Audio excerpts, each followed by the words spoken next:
جب نام محمد کی یہ فضیلت ہے تو پھر مصطفیٰ کی فضیلت و عظمت کا عالم کیا ہوگا؟ پھر اس نام کو نہ چوموں تو کس نام کو چوموں؟ اس نام پہ انگوٹھے کو نہ چوموں پھر کس نام پہ چوموں؟ مگر آج حیرت ہوتی ہے، کچھ لوگوں کو تکلیف بھی ہوتی ہے اور اعتراض بھی کرتے ہیں کہ یہ کیسا طریقہ کہ نام محمد پہ انگوٹھا چوما جاتا ہے، یہ کون سا طریقہ؟ یہ تو پاگلوں کا طریقہ ہے۔ اچھا ہی تھا کہ ایک ہی پلیٹ فارم پہ سب چلے ہوتے تو آج یہ نوبت نہ آتی۔ دولت کے لالچ میں، پراپرٹی اپنانے کے لیے، دنیا میں کروڑ پتی بننے کے لیے اس حد تک لوگ پہنچ گئے کہ نام محمد کی بھی دھجیاں اڑانے لگے، خالی دولت کے چکر میں۔ انتشار برپا یوں ہی دنیا میں نہیں ہوا ہے، سبوں کی خواہش آج بھی ہے۔ جتنے کم پڑھے لکھے لوگ ہیں نا، سب آج بھی سمجھتے ہیں کہ سب لوگ مل جل کے رہتے ہیں، سب پرانے طور طریقے پہ چلتے ہیں۔ آج سب مل کر زندگی ایک پلیٹ فارم پہ گزارتے نا تو غیروں کو یہ موقع نہیں ملتا۔ آج جو در در کی ٹھوکریں کلمہ پڑھنے والے کھا رہے ہیں، اس کی وجہ یہ کہ ایک پلیٹ فارم پہ نہیں ہے۔ اختلافات اس انداز میں بڑھا دیے، انتشار اس انداز میں برپا کر دیے کہ لوگ ایک دوسرے کی مسجد میں بھی جانے سے کترانے لگے۔ مگر کبھی لوگوں نے یہ سوچا بھی نہیں کہ آج جو نئی نئی باتیں آ رہی ہیں، کل جن کا نام و نشان نہیں تھا، کل تک یہ ساری باتیں کرنے والے کوئی نظر بھی نہیں آ رہے تھے۔ جن طریقے پہ اکابرین نے زندگی گزارا، جن راستوں پہ بزرگان دین چلے ہیں، انہی راستوں پہ ہمارے باپ دادا آبا و اجداد سب چلتے رہے۔ اور آج نئے نئے مدرسے میں پڑھنے والے ایک سے ایک باتیں بولتے ہیں۔ کوئی کہتا ہے انگوٹھا مت چومو نام محمد پہ، کوئی کہتا ہے یا رسول اللہ مت کہو، کوئی کہتا ہے سلام نہ پڑھو۔ کل جن کا نام و نشان نہیں تھا، آج کوئی کچھ بھی بھونکنے لگا ہے۔ انتشار برپا کس نے کیا ہے؟ یہ انسان، ہر انسان سوچ سکتا ہے اور سمجھ سکتا ہے۔ اور دوسری طرف ایک المیہ یہ بھی ہے کہ اس جگہ سے حق بات لوگوں تک نہیں پہنچائی جا رہی ہے۔ جو کام انبیاء کرام نے کیا ہے وہ کام کھل کر علماء اگر کرنے لگے تو آج بھی لوگوں کو حق بات تسلیم کرنے میں دیر نہیں لگے گی۔ آج بھی حق بات لوگ ماننے کے لیے تیار ہیں، شرط یہ ہے کہ دلائل و براہین کے ساتھ مدلل طریقے سے حق بات اس کے ذہن میں، اس کے دل تک پہنچے۔ آج بھی لوگ تسلیم کرتے ہیں حق بات کو، آج بھی لوگ مانتے ہیں۔ قرآن مقدس کی ایک آیت کریمہ کو میں نے موضوع سخن بنایا، وَمَا أَرْسَلْنَاكَ إِلَّا رَحْمَةً لِلْعَالَمِينَ۔ اے میرے حبیب، ہم نے آپ کو سارے جہان کے لیے رحمت بنا کر بھیجا۔ اس ترجمے میں کسی کا اختلاف نہیں، کسی کا بھی ترجمہ آپ اٹھا کر دیکھیں، سارے لوگوں نے یہی ترجمہ کیا کہ آپ سارے جہان کے لیے رحمت بن کر آئے۔ دنیا ہے کیا؟ عالم اللہ کے ماں سوا جہان میں داخل ہے، یعنی اللہ کے سوا جو بھی ہے سب دنیا میں ہے۔ خالق وہ ہے اور مخلوق اللہ کے ماں سوا، سب مخلوق، سب جہان میں، سب عالم پہ۔ آسانی کے ساتھ سمجھنے کی کوشش کیجئے چند منٹوں کے اندر۔ اللہ تبارک و تعالیٰ نے کیا کہا کہ اے میرے حبیب، ہم نے آپ کو سارے جہان کے لیے رحمت بنا کر بھیجا۔ میرے مصطفیٰ جب اس دنیا میں تشریف نہیں لائے، اس سے قبل بہت سارے اللہ کے نبی پیغمبر تشریف لائے اس دنیا میں، تقریباً 1,24,000 یا 2,24,000 کم و بیش انبیاء کرام اس دنیا میں تشریف لائے۔ اللہ کے ماں سوا، یعنی اللہ کے سوا جتنی چیزیں ہیں سب جہان میں، اور پروردگار فرما رہا ہے اے میرے حبیب، ہم نے آپ کو سارے جہان کے لیے رحمت بنا کر بھیجا۔ تو سارے جہان کے لیے رحمت کب ثابت ہوں گے؟ جب آپ کا تعلق ہر جہان سے ہوگا تب نا۔ آپ کا تعلق ہر عالم سے جب ہوگا تو آپ سارے عالم کے لیے رحمت ہوں گی۔ آپ کے آنے کے بعد اور آپ کے آنے سے پہلے جتنے لوگ آئے، جتنی چیزیں دنیا میں ہے، کائنات میں جتنی چیزیں ہیں، آپ سبوں کے لیے رحمت بن کے آئے۔ یہ کون کہہ رہا ہے؟ اللہ تبارک و تعالیٰ فرما رہا ہے قرآن میں کہ ہم نے آپ کو سارے جہان کے لیے رحمت بنا کر بھیجا۔ مصطفیٰ انسانوں کے لیے رحمت ہے تو مصطفیٰ جانوروں کے لیے بھی رحمت ہے۔ مصطفیٰ اگر فرشتوں کے لیے رحمت ہے تو مصطفیٰ چونٹیوں کے لیے بھی رحمت ہے۔ مصطفیٰ مچھلیوں کے لیے رحمت ہے تو مصطفیٰ پریوں کے لیے بھی رحمت ہے۔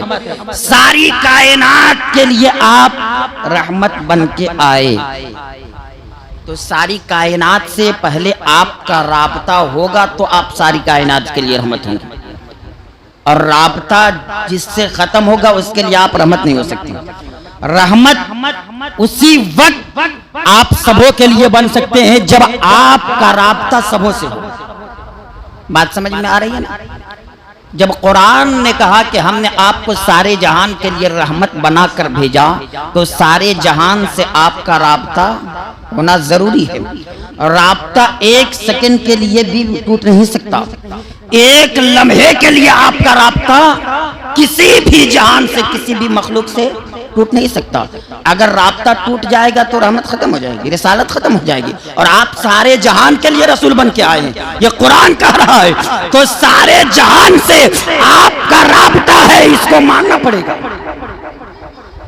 زندوں کے لیے بھی آپ رحمت ہے تو مردوں کے لیے بھی رحمت ہے، جو زمین پہ چل رہے اس کے لیے بھی رحمت ہے، جو قبروں میں آرام کر رہے اس کے لیے بھی آپ رحمت ہے۔ تو آپ کا رابطہ جو زندہ ہے اس سے بھی ہے، آپ کا رابطہ جو قبر میں اس سے بھی ہے۔ ایک بھی رابطے کو اگر چھوڑیں گے تو پھر قرآن کی اس آیت کا انکار کرنا پڑے گا، اور جو قرآن کی آیت کا انکار کرے وہ کافر ہو جائے گا۔ اور اللہ تبارک و تعالیٰ کا فرمان، ہم نے آپ کو سارے جہان کے لیے رحمت بنا کر بھیجا۔ اب ایک حدیث آپ کی نگاہوں کے سامنے رکھتا ہوں۔